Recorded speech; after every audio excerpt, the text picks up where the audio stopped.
Queridos irmãos e irmãs, na graça do batismo, queridos irmãos, na graça dos graus do sacramento da ordem,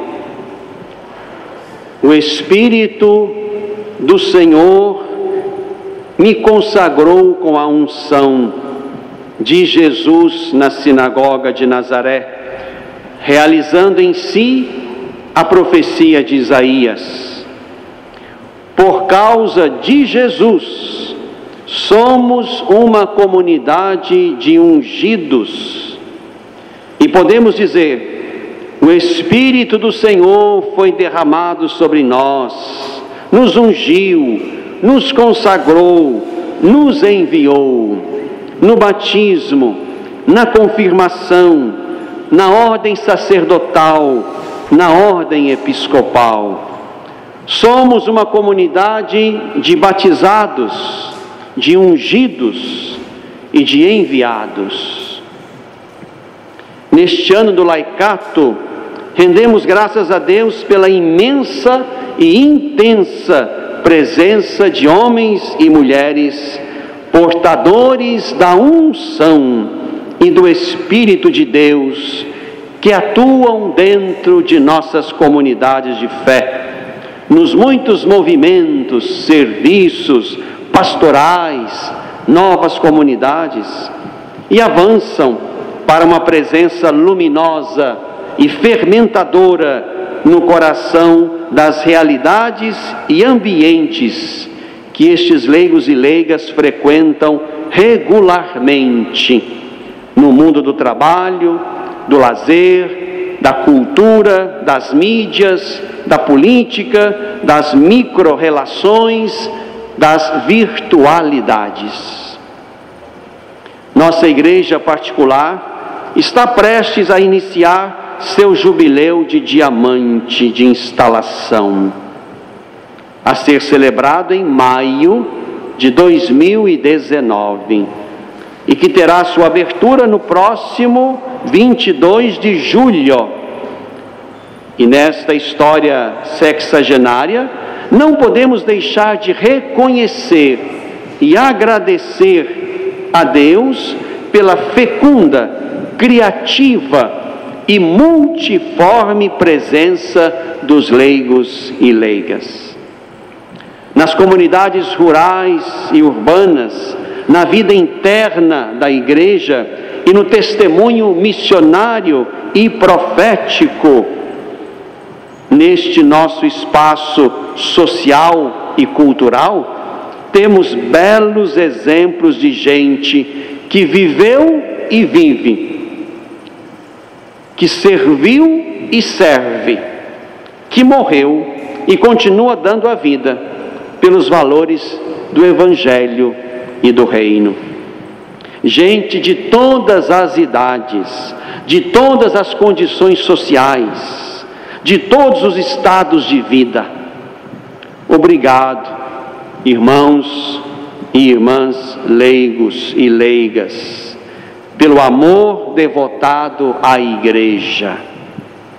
Que este amor seja sempre dialogal, sincero, construtor de pontes de unidade, capaz de dar testemunho verdadeiro. Muitos de vocês são exemplos para nós, seus pastores e ministros de Deus.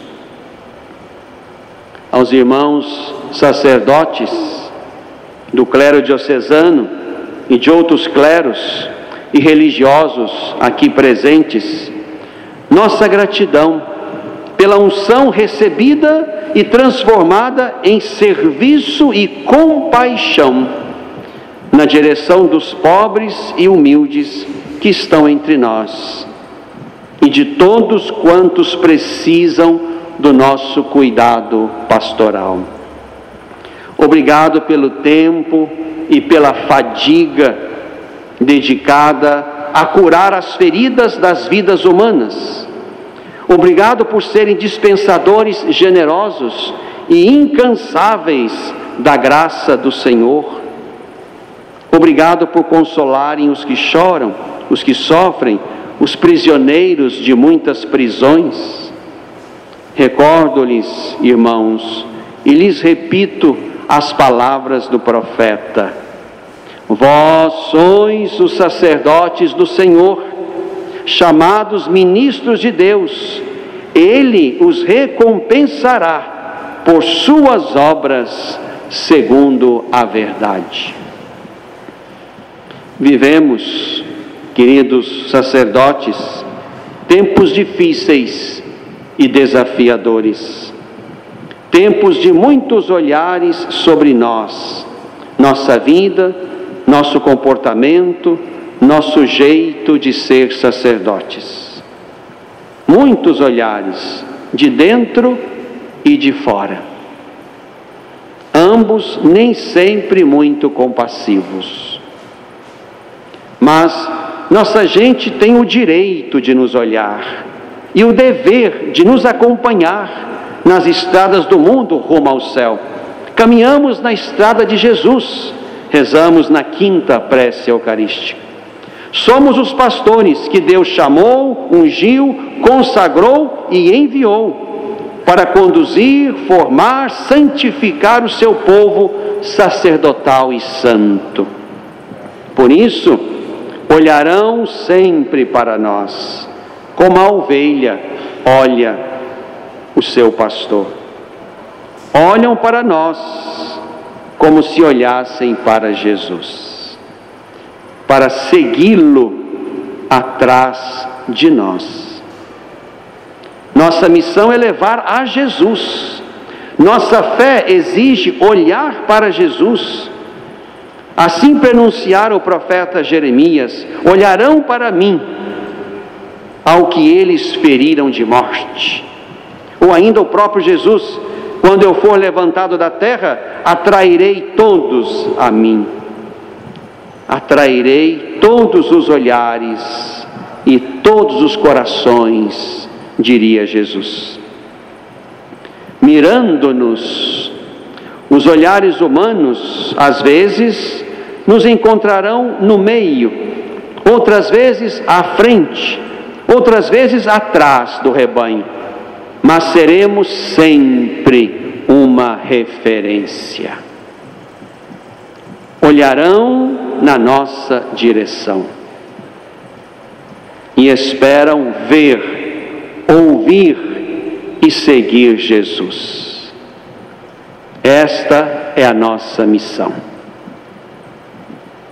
Somos sentinelas, guardiães, pastores de corações humanos sedentos de Deus. Não teremos o que temer se formos pastores segundo o coração de Deus, nunca perfeitos, mas seriamente comprometidos com a perfeição, pois cuidamos de um rebanho que não é nosso. Com São Basílio Magno, aprendemos que para atingir a perfeição é necessário imitar a Cristo. E não só nos bons exemplos de sua vida, mas também imitá-lo em sua morte, em sua doação que gera vida. Por tudo isso, irmãos presbíteros, cuidemos de nós. Cuidemos de nós. Cuidemos uns dos outros. Cuidemos da nossa imagem, do nosso nome, do nosso ministério sagrado. Precisamos encontrar formas de estar mais unidos, mais comprometidos uns com os outros. Precisamos encontrar mais formas de presença e de convívio do que formas de virtualidades à distância. Precisamos de um cuidado que comece de cima, da iniciativa do bispo, e estou disposto a fazer a minha parte. Ajudem-me a construir este cuidado. E precisamos de um cuidado que circule entre vocês, um zelando pela vida, pela integridade, pelo bem, pelo nome, pelo ministério, pelo ofício do outro. Não nos deixemos vencer pela indiferença, pelo isolamento, pela inveja, pelo descuido, pela competição. A obra que receberão de presente ao final dessa celebração seja um estímulo à nossa pastoral presbiteral, tão necessária e de gestação tão difícil. Vamos cuidar uns dos outros, eu de vocês, vocês de mim, nós todos uns dos outros e todos de todos. A cultura do cuidado e do zelo haverá de evitar muitos desastres e perdas, e haverá de antecipar atitudes que evitarão males maiores à nossa igreja e ao nosso ministério sacerdotal. Sozinhos é mais difícil ser padre. Na comunhão, superamos e vencemos nossas fraquezas e limitações, partilhamos nossas necessidades, frustrações, desânimos, aprendemos uns com os outros, alimentamos-nos do testemunho que cada um pode dar para o bem dos outros. Que Deus nos ajude a dar passos nesta direção. O passo está lento, faltam ideias, iniciativas, vontades. Somos uma igreja de ungidos e somos uma igreja imersa num mistério de amor. O Verbo de Deus toma nossa carne para viver a nossa vida e morrer a nossa morte, o que Deus não poderia fazer na sua natureza própria. Neste segundo ponto, quero convidá-los, presbíteros, religiosos e leigos, a recolocar sempre de novo ao centro da nossa fé, da nossa igreja e da nossa missão, como leigos, consagrados e ordenados, a pessoa de Jesus Cristo, aquele que é, que era e que vem, o Todo-Poderoso. Fomos preparados por uma longa quaresma, que termina nesta tarde, antes da ceia do Senhor.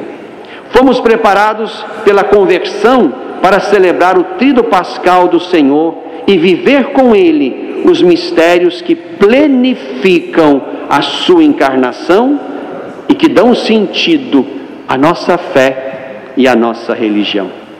Jesus Cristo é o centro, o foco, o agente, o protagonista dos eventos da ceia, da paixão e da Páscoa Nova. Ele é, como nos lembrou hoje o fragmento do Apocalipse, a testemunha fiel, o primogênito dentre os mortos, o amante e libertador da pessoa humana, o transpassado por amor de nós, o vivente e o vencedor, o primeiro e o último. Ele é nossa Páscoa e nossa paz. Nossa pregação é Ele. Ele é o Evangelho. Ele é o Reino. É Ele quem preside nossas Páscoas pessoais e as Páscoas do mundo. Digo isso, irmãos e irmãs, para recuperar a cada tempo, e neste tempo da nossa igreja, a centralidade do querigma, a necessidade da mistagogia e do mistério, a experiência espiritual profunda e sadia, a fé cristocêntrica e trinitária. Nossa pregação não pode esquecer, ofuscar ou manipular Jesus Cristo. Ele é o alvo, o consumador da nossa fé.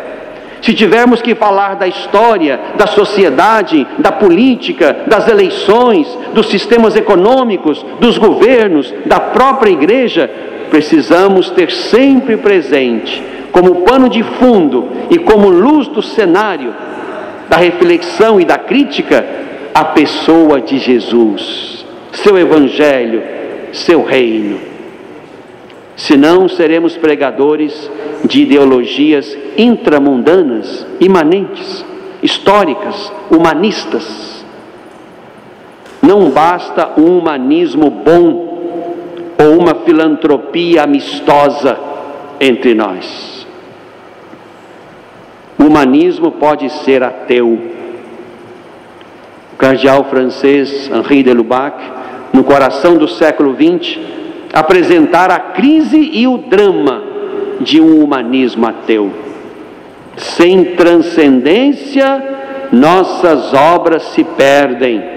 Nossa moral torna-se política de amizade e de interesses. O cristianismo é muito mais que um humanismo, é muito mais que um jeito bom de viver. O cristianismo é uma via de salvação do homem todo e de todo o homem. Na carta da Congregação para a Doutrina da Fé, datada de 22 de fevereiro de 2018, chamada Placuit Deo, que trata sobre alguns aspectos da salvação cristã, somos convidados, irmãos, a perceber e a superar dois erros que tocam o cotidiano das pessoas, também daquelas que creem: o neopelagianismo e o neognosticismo. Explico.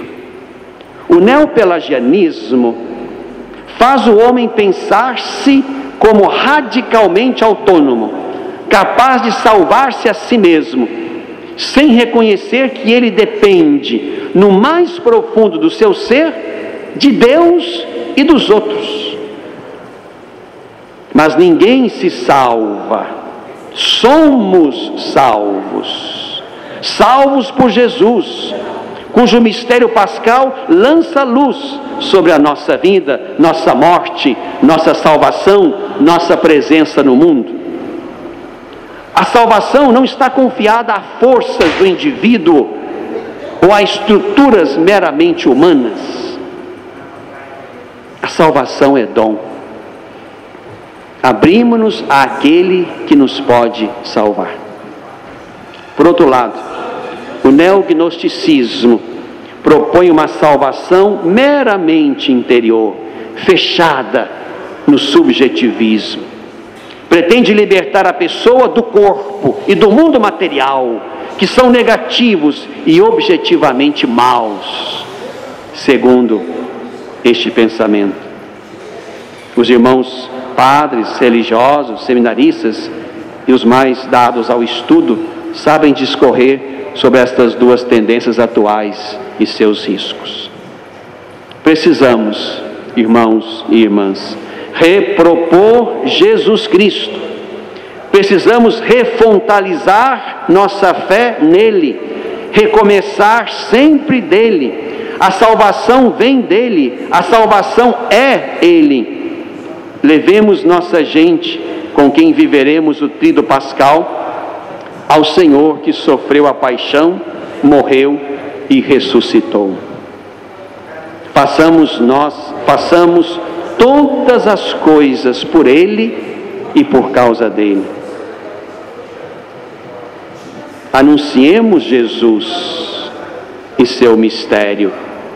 Critiquemos e convertamos a nós, à igreja e ao mundo, pensando em Jesus, no Evangelho, no Reino. Não cedamos e não sejamos arautos de discursos ideológicos de caráter meramente imanente. Há humanismos sem Deus. Há uma convivência que seja resultado de acordos, de leis, de penalidades. Somos uma comunidade de ungidos. Pertencemos a Deus, somos descendentes abençoados por Deus, somos sacerdotes e ministros de Deus, que fez conosco uma aliança perpétua. Vamos dar transcendência ao mundo, vamos dar transcendência ao mundo, vamos apontar para o alto, sursum corda, corações ao alto. Vamos trabalhar e nos cansar para que seja feita a vontade de Deus na terra e em cada um de nós, como ela é feita no céu. Rezamos, pedimos e desejamos isso na oração de Jesus. Que a Virgem do Cenáculo, do Calvário e da Páscoa mantenha nosso olhar firme na direção de Jesus, seu Filho, Salvador dela e nosso. E nos ajude a aprender de Jesus todas as coisas e a fazer tudo o que Ele nos recomendou até que Ele volte. Amém.